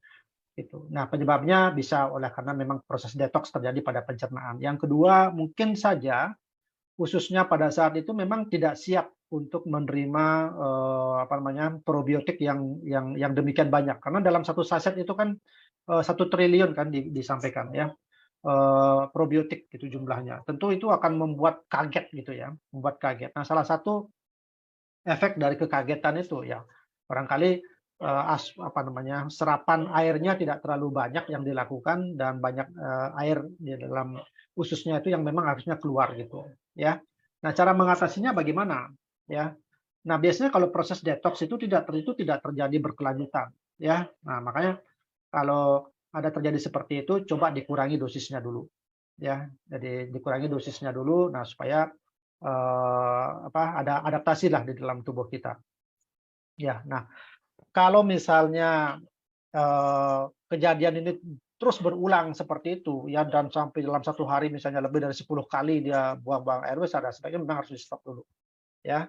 Nah, stop dulu sampai akhirnya diarenya berhenti begitu. Nah, setelah memang kalau misalnya memang, keinginan besarnya untuk mengkonsumsi produk ini memang, kuat, yang memang yakin bahwa ini akan memperbaiki.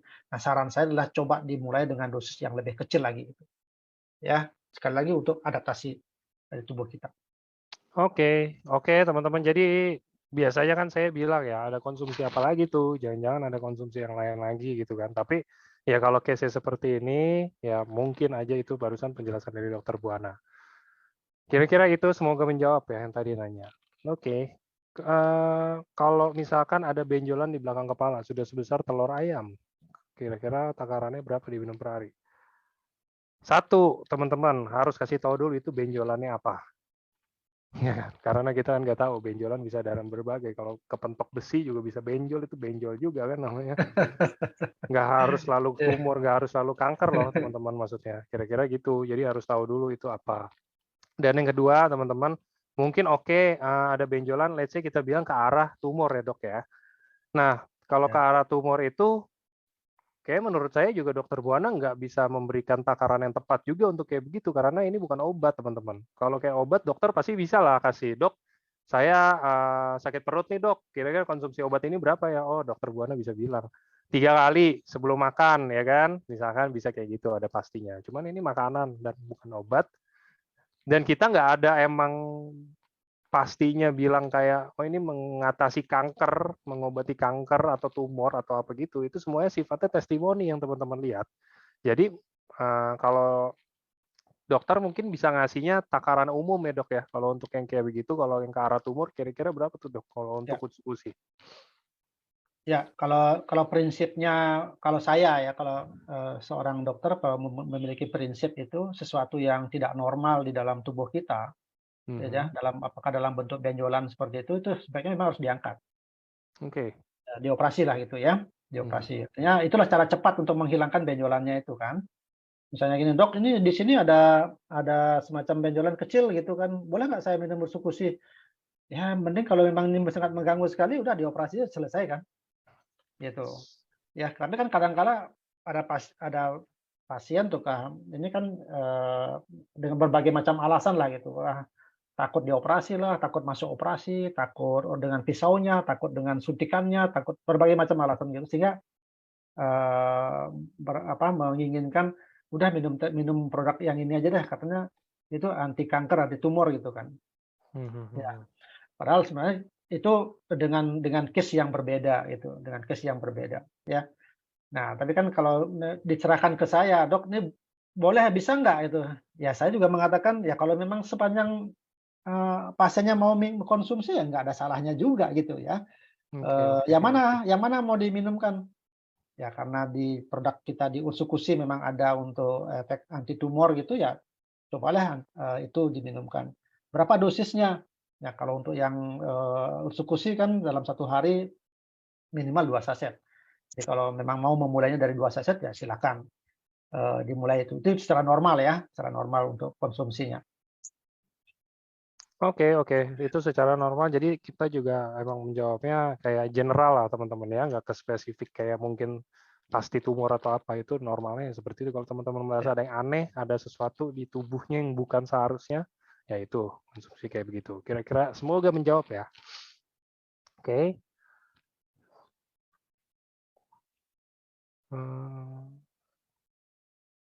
Dok, berbahaya nggak ya jika tubuh kita banyak konsumsi asam amino, karena saya konsumsi produk ini. Terus saya juga ada konsumsi kayak asam amino yang buat binaraga gitu loh dok, yang buat nge-gym kan kadang-kadang kita, kayak saya dulu juga mungkin pernah nge-gym konsumsi asam amino katanya biar cepat untuk regenerasi sel ototnya, biar cepat gede atau apa gitu kan dok. Itu kalau Ya. dikombinasi nggak ada masalah kan dok ya? Ya, prinsipnya tuh keseimbangan aja sih, kalau menurut saya ya, keseimbangan. Tapi kalau misalnya, ada maksud-maksud tertentu, ya, ada maksud-maksud tertentu yang diinginkan, misalnya pembentukan otot supaya lebih, memiliki apa ya, istilahnya ototnya yang lebih berotot gitu ya, tentu memang kebutuhannya lebih tinggi, Pak, Oke, oke. tuh, ya. Nah, jadi jangan sampai nanti asupan asupan asam aminonya tinggi, tetapi setelah di dalam tubuh itu tidak terpakai. Nah, ini yang jadi nanti, menjadi ketidakseimbangan itu di sana, gitu loh. Jadi kita harus cerdas lah, kita harus cerdas untuk, kapan kita memang harus menambahkan, kapan memang harus sudah cukup sesuai dengan kebutuhan saya, gitu. Ya jangan sampai nanti, apa yang tidak seimbang di dalam tubuh kita, itu suatu saat nanti akan menimbulkan, hal yang tidak normal, ya. Tidak seimbang itu maksudnya bisa memang kekurangan sekali atau kelebihan sekali. Ya, seperti tadi yang saya contohkan, saya sudah minum SOP, saya sudah lagi tambahkan, nutrisi yang mengandung asam amino lagi yang sekian kali jumlahnya. Sepanjang itu memang dipakai oleh tubuh kita, memang kebutuhannya untuk itu, nggak jadi masalah, ya. Tapi kalau, kita memang betul-betul hanya mengkonsumsi saja gitu, tanpa sebuah aktivitas yang akan memakai asam amino itu, nah itu yang bisa saja lambat laun itu akan menimbulkan sesuatu yang tidak baik. Oke. Itu penjelasan.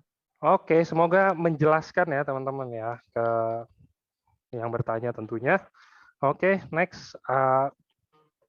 Oh ini Bisa juga. saya tambahkan lagi sedikit, Pak Angga? Boleh dok, boleh dok. Ya, ini, Silakan.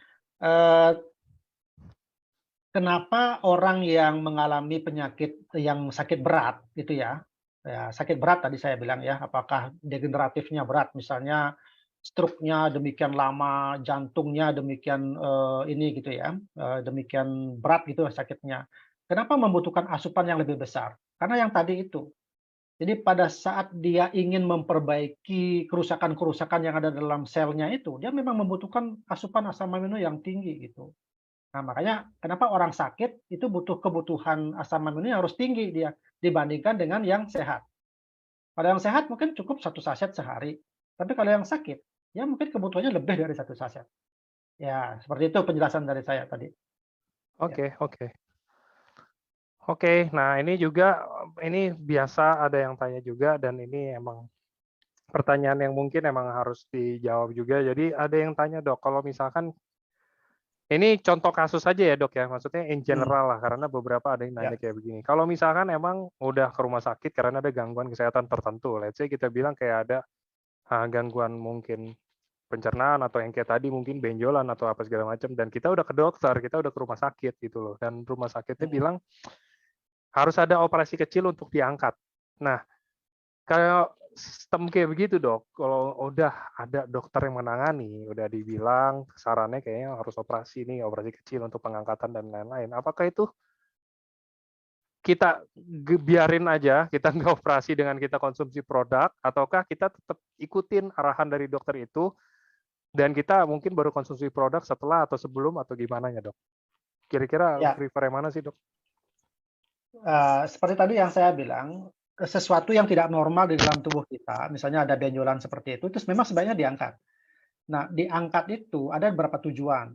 Ya, yang pertama memang menginginkan benjolannya hilang, ya, sehingga tidak mengganggu dia, atau secara estetik dia tidak mengganggu kecantikan, keindahan begitu, ya. Yang kedua, pada saat kita angkat, kita akan mengetahui jenis dari tumornya itu. Ya, kan biasanya benjolan-benjolan seperti itu kan dilakukan pemeriksaan ke patologi anatomi ya, ke laboratorium untuk dicek apakah ini ganas ataukah jinak gitu. Nah, pertanyaannya, kalau jinak mau diapain? Ya kalau jinak ya sudah selesai. Ya, selesai treatmentnya, nggak ada lagi tambahan gitu kan. Nah, yang jadi masalah kan kalau seandainya itu ganas atau kita sebut sebagai kanker. Nah, kalau sudah kanker, pasti dokternya menginginkan ini grade-nya berapa, ya, stadiumnya berapa gitu maksudnya. Ya, apakah stadium 1 atau stadium non in situ maksudnya belum masih kecil ataukah sudah stadiumnya stadium 4 gitu. Nah, itu cara penanganannya pasti akan berbeda, Pak. Gitu. Nah, yang sering jadi masalah itu kan pasien tidak mau dioperasi. Nah, yang pasien tidak mau dioperasi, yang menjadi bahaya kalau itu adalah bahwa benjolannya itu adalah karena kanker. Semakin lama kita mendiamkan kankernya di dalam tubuh kita, itu kan potensi penyebarannya kan tinggi. Ya, stadiumnya pasti akan bertambah cepat dia menjadi lebih tinggi stadiumnya. Gitu. Makanya kalau misalnya ada benjolan, benjolan tersebut dan umpamanya itu kanker, permukaan kankernya kita hilangkan, kita kurangi sehingga kemampuan misalnya ada terapi kemoterapi ataukah radiasi sehingga dosis untuk radiasi dan kemoterapinya itu tidak sebesar kalau misalnya benjolannya terlalu besar gitu. Ya pasti akan lebih lebih susah lah proses untuk perbaikannya, gitu. Nah, kalau misalnya pasien tidak mau diapa-apain, ya ini ya mungkin alternatifnya gitu ya, alternatifnya memakai produk kita. Ya, tapi sekali lagi produk kita bukan untuk anti kanker, ya, bukan untuk mengobati anti kanker, tapi bisa hanya untuk memperbaiki. Ya, syukur-syukur bisa melakukan pencegahan biar proses perkembangan stadiumnya mungkin tidak terlalu cepat gitu. Ya, itu memang yang tadi disampaikan di Utsuk Gul kan memang ada kemampuan untuk menekan pertumbuhan kanker gitu. Ya, tapi sekali lagi ini ya disclaimer ya. Jadi kita tidak bisa mendeklar seutuhnya seperti itu. Ya.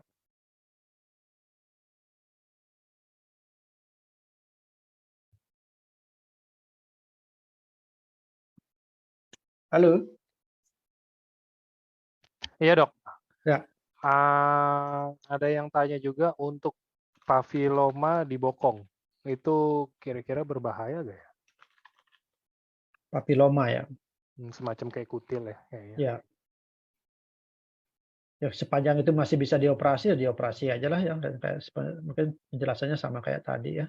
Dan mengganggu atau enggaknya ya kita harus tahu ya, Ya, Dok. betul, betul. Kayaknya kalau emang nggak mengganggu, teman-teman juga emang ya mengganggunya cuman kayak duduk ada yang ngeganjel dikit atau apa kayak begitu ya, Ya. itu tergantung teman-teman juga lah. Maksudnya kayak emang merasa mengganggu ya udah ke dokter aja untuk konsultasi dulu gitu loh. Kalau emang harus dioperasi ya diangkat, kalau enggak ya udah nggak usah. Kira-kira gitu.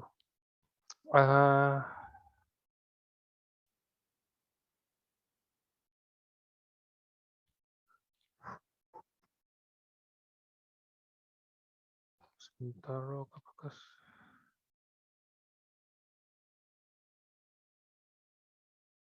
apakah stem cell suatu organ bisa memperbaiki kerusakan organ lain? Misalkan saraf. Oke, mungkin pertanyaannya saya ganti. Jadi, apakah kita bisa produk ini bisa membantu menstimulasi stem cell yang ada di tubuh? Apakah stem cell kita itu bisa memperbaiki sistem saraf kita, Dok?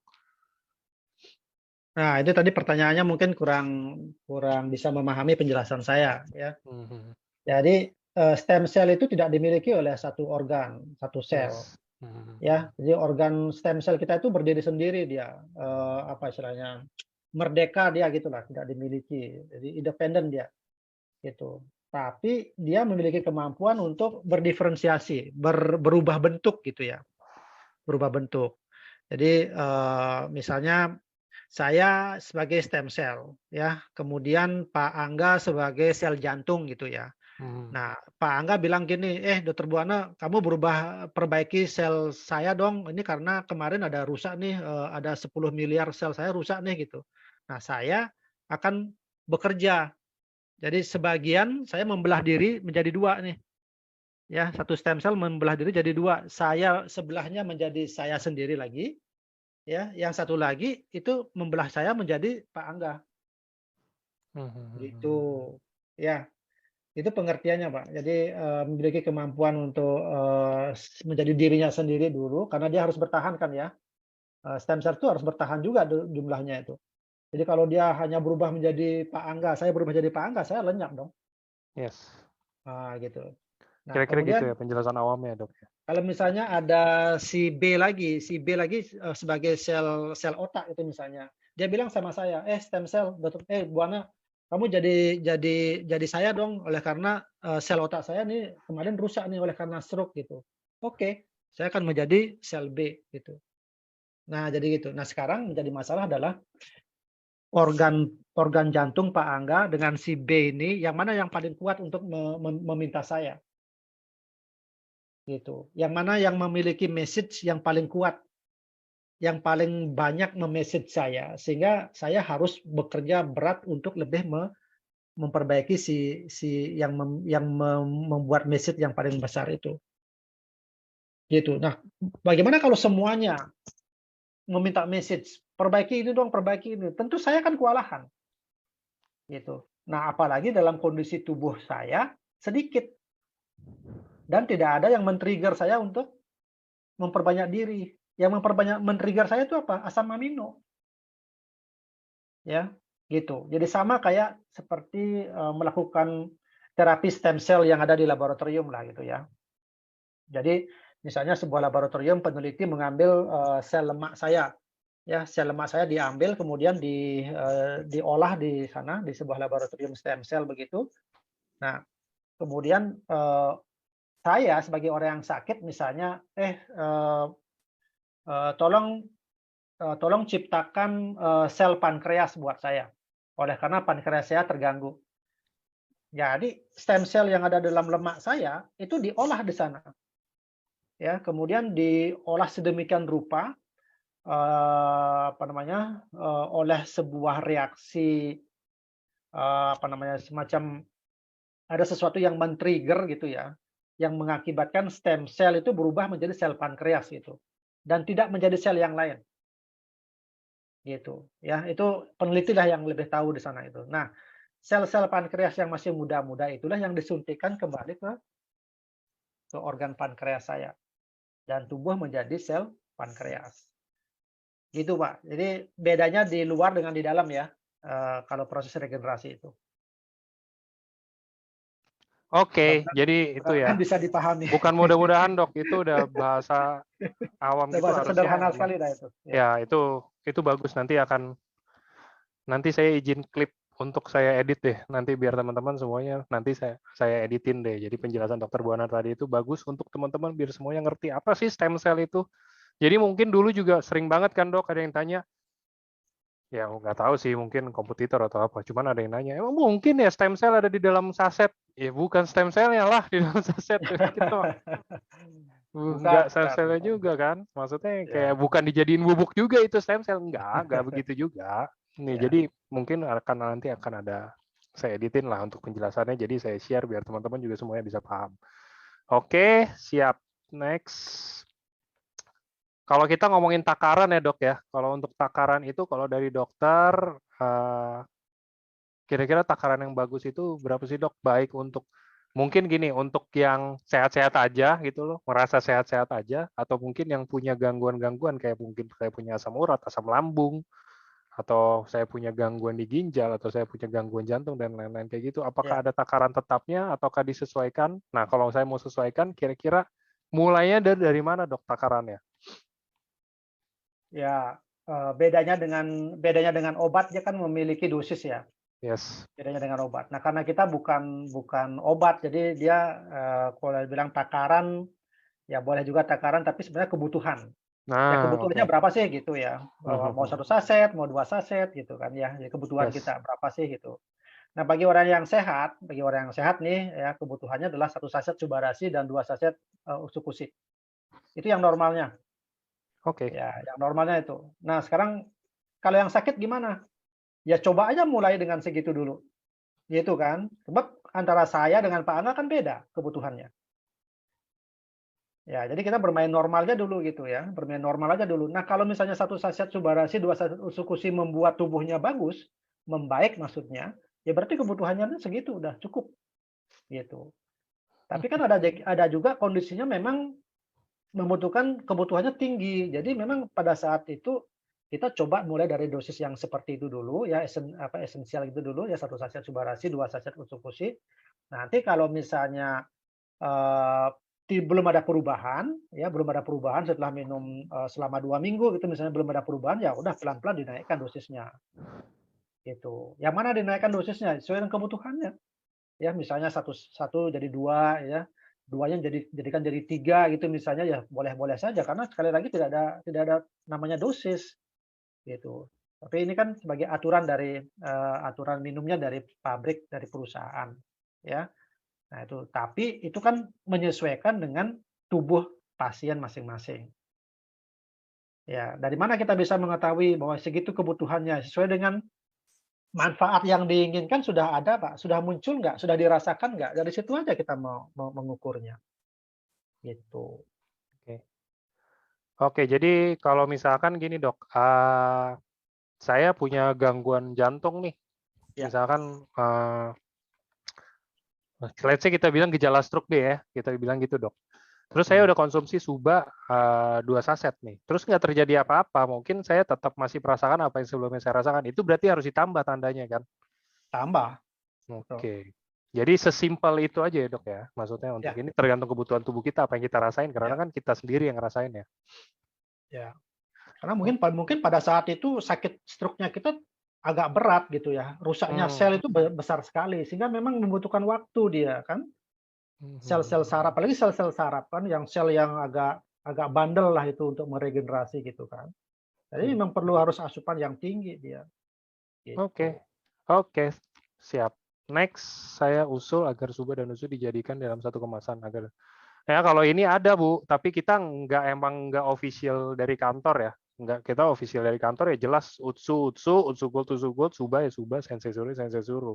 Tapi kadang-kadang ada mungkin member-member itu emang ya jualnya itu setengah, jadi setengah box sama setengah box kan harganya sama tuh Subarasi dan Subarasi dan Utsu Utsu Gold ya nanti tinggal dihitung pro rate-nya aja seperti apa.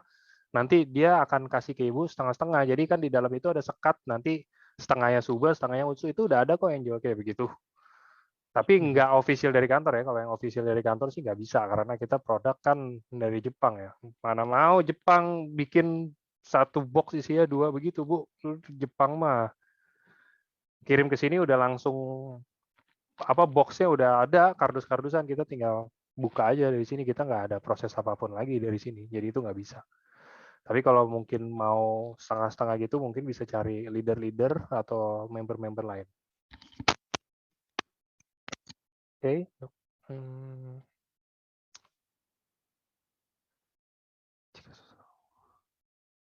Jika seseorang berencana pasang ring 1 bulan lagi, ring jantung ya dok ya, apakah dengan konsumsi Mhm. Subarasi dapat dilakukan agar pemasangan ring ditunda? Ya ini Kalau Ya emang udah itu. didiagnosa harus pasang ring ya nggak bisa ditunda lah, Pak, Bu ini.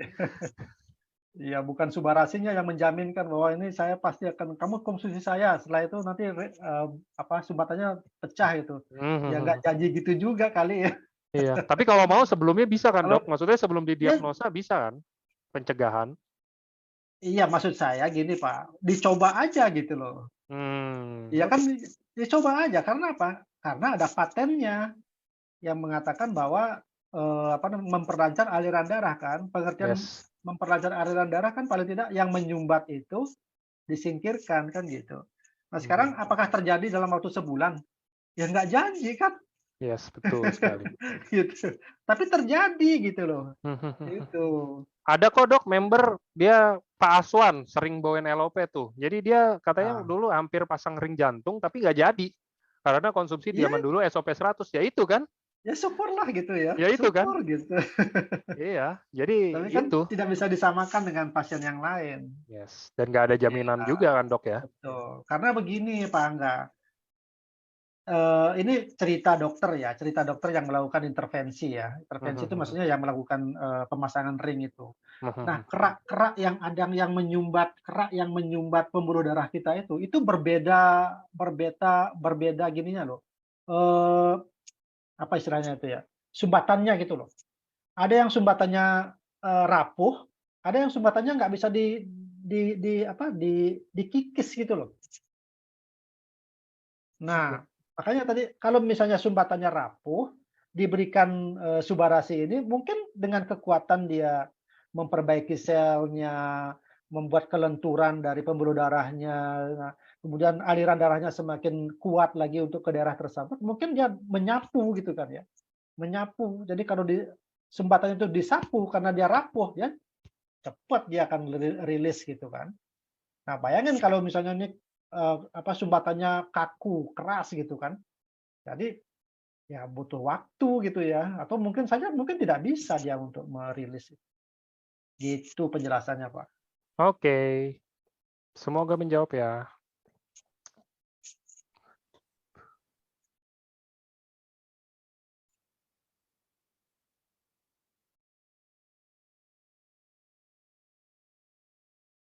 Kak. Ini banyak banget, Dan Pak, pertanyaannya nih, Pak. iya nih saya, buset ini, saya nge-scroll ke atas ya, 183, Dok, yang nanya. Ini saya nyari dari tadi, Itu kalau enggak, itu tapi nggak bisa kita jawab semuanya. iya. Dan ini Ya, hari ini tumben-tumbenan banget kayak gara-gara undangannya Dokter Buana saya masukin TikTok. Dan ini rame banget, Dok. Hari ini tadi hampir 300 loh yang nonton. iya. Bagus lah. Nanti berarti nextnya saya masukin TikTok lagi biar dia Dokter Buana juga excited. Oke, pengalaman. Ini ada yang tanya, gini ya, ada yang tanya, Dok. Jadi eh ini balik lagi sih ke pertanyaan tadi. Jadi ya masih ada yang tanya kalau misalkan kayak konsumsi produk, setelah konsumsi produk itu kelayangan. Iya, Ah, ya kalau kata Dokter Buana tadi kan kita nggak ada ya namanya paten juga, kayak iya, paten untuk bikin pala kita pusing atau apa sampai gitu. Uji klinisnya juga iya. nggak ada. Ya Ya mungkin individu teman-teman, aja sih itu mungkin. ya mungkin teman-teman juga nggak bisa terlalu ngeblame produknya. Iya, contoh deh, saya kasih contoh lagi ya. Saya sering banget kasih contoh kayak begini. Saya nggak makan 2 hari, mungkin karena sibuk atau karena apa. Terus di 2 hari setelah saya nggak makan, saya konsumsi suba. Itu saya juga pasti keliengan, teman-teman. Udah kayak kurang Iya. darah juga pasti.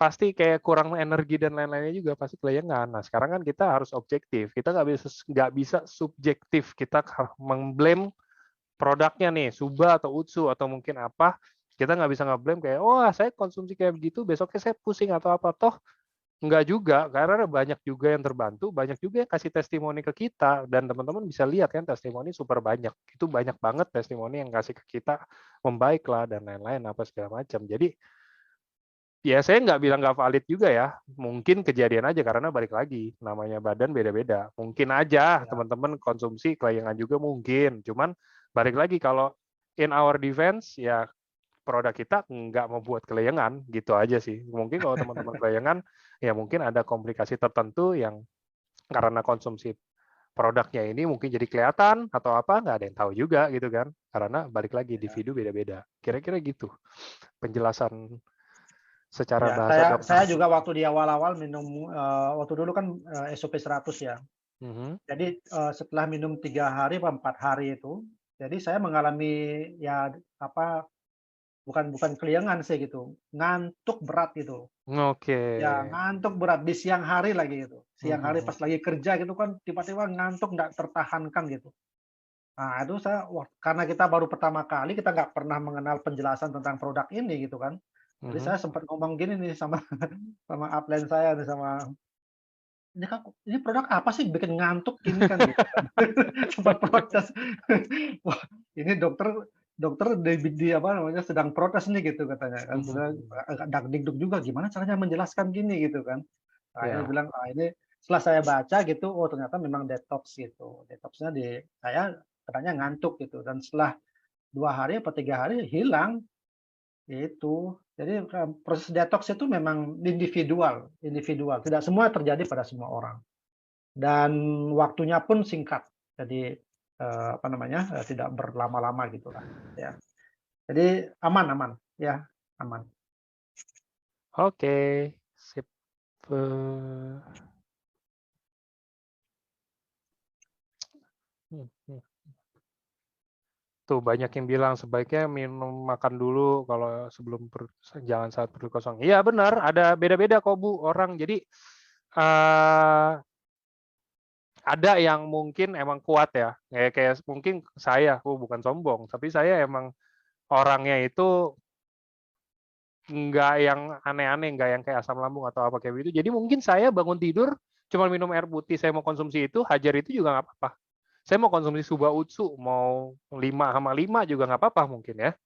Tapi ada juga orang yang mungkin lebih rentan asam lambung atau dan lain-lainnya. Dia nggak bisa tuh kayak minum air putih doang, habis itu konsumsi 5/5 produk. Meledak lah itu asam lambung pasti naik lah karena belum konsumsi apa-apa gitu kan. Balik Ya, lagi teman-teman, nggak bosan-bosannya saya bilang, tubuh kita ya kita sendiri yang tahu gitu loh. Jadi kalau kita udah tahu kita rentan, ya janganlah sekali-sekali dicoba kayak, oh orang ini bisa nih, tetangga saya konsumsi juga bisa nih, cuma minum air putih doang pagi-pagi pas bangun tidur saya langsung konsumsi juga. Jangan disamain, beda dong, gitu kan. ya. Kira-kira gitulah, badan orang kan beda-beda. Mas Angga itu untuk anak yang hemofilia, boleh gak dikasih usus subak? Nah kalau untuk anak dok, ini mungkin pertanyaan-pertanyaan terakhir ya dok ya, karena Mhm. udah lumayan lama nih, udah nyari pertanyaan juga saya ngelihatnya udah tulisan semua, udah rada kelayangan nih, ini baru kelayangan Ya, nih, Bapak nih. Kira-kira dok, ya, kalau untuk anak kecil, nah kasus ini anaknya ini terkena hemofilia, boleh nggak sih dikasih usu dan suba? boleh Kalau boleh. boleh takarannya berapa dok? Boleh boleh, ya aman ya, saya kira. Takarannya, nah karena ini kan anak kecil ya, nah ini Ya, kita harus tahu dulu anak kecil itu seberapa, ya. Kan ada anak kecil yang badannya besar kan gitu, ya. yes. Nah tergantung dari sekarang ini berat badan ya, berat badan. Saya kira kalau dibilang anak kecil itu di bawah dari 6 tahun, ya. Kalau masih di bawah 6 tahun, itu berikan setengah dari dosis orang dewasa. Nah, dewasa yang tadi tadi saya maksud kan 1 saset, untuk Subarasi, 2 saset untuk Usukusi kan gitu. Nah, berarti untuk anak-anak yang di bawah dari 6 tahun kasih setengah saset, Subarasi dan 1 saset Usukusi. Itu, ya, karena apalagi dia dengan menderita hemofilia ya, gangguan di darah itu, ya, kasih aja seperti itu dulu, ya. Oke. Oke, pertanyaan terakhir dok. Untuk kanker kelenjar getah bening stadium 3B, takarannya kira-kira berapa dok? Ini Ya ngomongin takaran umum aja lah dok. ya, Ini seperti banyak yang banget tadi yang tanya saya nih. bilang, ya, Nah, kalau orang normal itu kan minumnya 1 saset Subarasi, 2 saset Usukusi kan. mhm. Nah, kalau memulainya dengan dosis itu, kalau kalau misalnya orang yang baru pertama kali mengkonsumsi, kasih dulu segitu, ya. Nanti coba lihat perkembangannya. Nah, yang saya tahu kelenjar getah bening itu sangat sensitif dia. Ya, sensitif itu maksudnya sangat beresponnya cepat sekali. Ya, tiba-tiba bisa langsung, mengecil dia, apa namanya, tumornya gitu. Nah, kalau sudah terjadi perubahan seperti itu, yang tadinya keras kemudian jadi lembek gitu, dengan dosis yang tadi sudah dikonsumsi seperti itu, nah itu berarti dosisnya sudah kena tuh dengan kebutuhannya. Dok, apakah bisa mau dinaikkan? Boleh dinaikkan. Terutama apa? Usus-kusinya dinaikkan. Itu karena yang membuat lembek itu sebenarnya usus-kusi dia. Itu mau 1 saset, mau 2 saset silakan. Itu ya. Itu mungkin takarannya Pak Angga yang bisa saya rekomendasikan. Ya.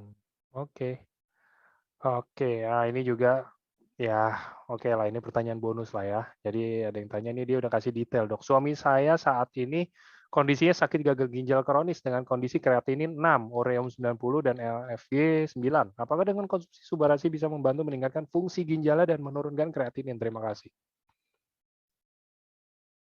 Ya, sepanjang itu memang memperbaiki sel-sel dari sel ginjalnya, kemudian penyebab yang paling penting sebenarnya adalah mampu nggak meringankan meringankan penyakit utama penyebab dari gagal ginjal. Itu dulu yang perlu harus dipikirkan. Ya, contohnya yang menyebabkan gagal ginjal misalnya hipertensi. Bisa terkendali nggak hipertensinya? Itu. Yang kedua, misalnya terjadi diabetes, bisa terkendali nggak gula darahnya? Ya, jadi percuma kalau misalnya kita konsumsi Subarasi, ya memang dia memiliki kemampuan untuk meregenerasi sel.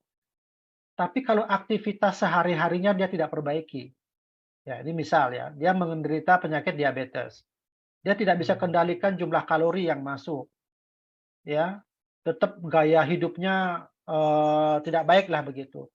Ya akan percuma minum Subarasi. Ya walaupun berbox-box minum tidak akan bisa memperbaiki. Nah itu makanya saya bilang, jadi Subarasi itu sifatnya membantu, mensupport, ya mensupport. Nah tapi aktivitas kita, lifestyle kita yang menyebabkan terjadinya gagal ginjal, misalnya akibat dari penyakit utamanya hipertensi, ya kemudian diabetes misalnya seperti itu, atau memang ada sakit ginjal tertentu yang menyebabkan gagal ginjal. Nah, itu juga harus diperbaiki gitu. Ya, sehingga boleh bilang ya tidak menjamin juga bahwa Subarasi akan membantu penyakit gagal ginjal itu gitu. Tapi dia akan bisa membantu secara optimal kalau penyebab utama dari gagal ginjalnya juga akan diperbaiki. Oke, dan mungkin saya tambahin sedikit kalau untuk gagal ginjal ya teman-teman. Jadi setahu saya gagal ginjal itu kan nggak boleh banyak minum, ya kan? Nggak boleh banyak minum. Jadi karena ginjalnya udah rusak. Jadi kalau bisa kan konsumsi, ya mau konsumsi nggak pakai air pun kan sebenarnya bisa-bisa aja ya. Cuman kan pasti teman-teman kering, lehernya berasa haus apa segala macam. Jadi mungkin salah satu yang membuat kayak orang-orang pasti pada bilang semuanya, oh ya kalau lagi gagal ginjal atau mungkin ada penyakit ginjal atau gangguan ginjal, jangan terlalu banyak konsumsi suba ya mungkin karena itu juga gitu loh. Karena kalau udah konsumsi suba, anggap kita konsumsi 7 ya. Ya subanya sih nggak apa-apa, nggak masalah. Cuman teman-teman udah cobain dah konsumsi Subarasi 7 tanpa minum air. Kering teman-teman. Kan teman-teman harus minum gitu loh. Jadi mungkin itu salah satu alasannya pasti teman-teman ada yang bilang boleh atau enggak, atau misalkan boleh atau boleh konsumsi suba atau enggak, atau apa segala macam. Mungkin kalau dari pengalaman saya seperti itu. Kira-kira gitu, karena yang saya ingat banget itu emang kalau ginjal itu ya nggak boleh minum terlalu banyak karena yang ada ginjalnya udah rusak, yang ada Ya. numpuk terbengkak ya dok, bagian bawahnya. Dicampur sama makanan aja. Ya itu juga boleh. Ya. Ya kalau itu misalnya memang harus diminum ya 7 saset gitu memang harus diminum ya. Tadi Pak Angga kering gitu misalnya, solusinya gimana? Ya udah dicampur di makanan aja. Yes. Gitu. Oke. Nah itu ya kira-kira teman-teman kesimpulannya. Ini ada beberapa pertanyaan mungkin yang nggak terjawab. Saya kasih kesimpulannya ya teman-teman. Jadi ada kalau teman-teman tanya saya misalkan punya gangguan apa, kayak misalkan ada benjolan lah, atau misalkan ada ini ada yang terakhir pertanyaan tiroid lah di leher lah, udah operasi 2 kali dan lain-lain terus tumbuh lagi. Kita nggak bisa membuat ini hilang. Tuh saya bilang, ini kita nggak bisa membuat ini hilang. Cuman kita bisa membantu teman-teman. Jadi hilang itu kan sebenarnya kan tetap harus, kalau yang emang harus dioperasi ya udah harus dioperasi baru hilang. Kita nggak bisa teman-teman nggak operasi, konsumsi produk kita habis itu hilang, itu nggak mungkin banget, itu nggak bisa. Kecuali mungkin ada beberapa orang ya, yang emang individu-individu tertentu yang ya beda-beda kan orang, itu ada individu-individu tertentu yang emang bisa aja hilang, ya itu kan. Tapi kita nggak mengklaim itu bisa hilang. Oh, kita nggak ngeklaim aja banyak yang terjadi kok. Ngapain kita klaim gitu kan? Dan emang kita nggak boleh ngeklaim juga dari Jepangnya langsung. Kira-kira gitu. Jadi kalau teman-teman punya gangguan-gangguan itu, coba aja teman-teman. Coba itu kan maksudnya kita nggak ada yang kayak kerugian atau apa ya. Kita juga bukan karena, kok untuk tubuh saya coba-coba, kok untuk apa coba-coba. Nggak begitu. Sistemnya, intinya nggak kayak begitu. Nggak coba-coba seperti itu. Kita coba-coba juga kita nggak ada rugi apa-apa. Ini makanan kesehatan. Nggak ada yang nggak boleh makan satupun. Nggak ada yang nggak boleh konsumsi produk kita satu orang pun di dunia. Semuanya boleh konsumsi. Cuman kalau teman-teman mau mengejar kesembuhan, itu produk kita ya dicoba aja. Karena produk kita ini diciptakan, didesain, diproduksi semuanya oleh ilmuwan-ilmuwan dari Jepang sono untuk mencegah. Seperti yang sering banget Dokter Buana mungkin sering banget bilang, ini untuk pencegahan teman-teman.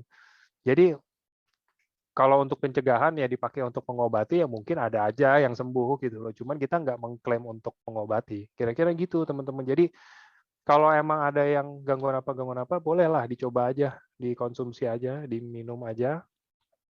Pasti kalau emang ada teman-teman juga pola hidupnya bagus, pola hidupnya sehat, makannya benar, dan lain-lain, teratur segala macam, konsumsi produk kita juga, itu udah pasti sehat punya, nggak mungkin nggak. Kira-kira gitu ya teman-teman ya.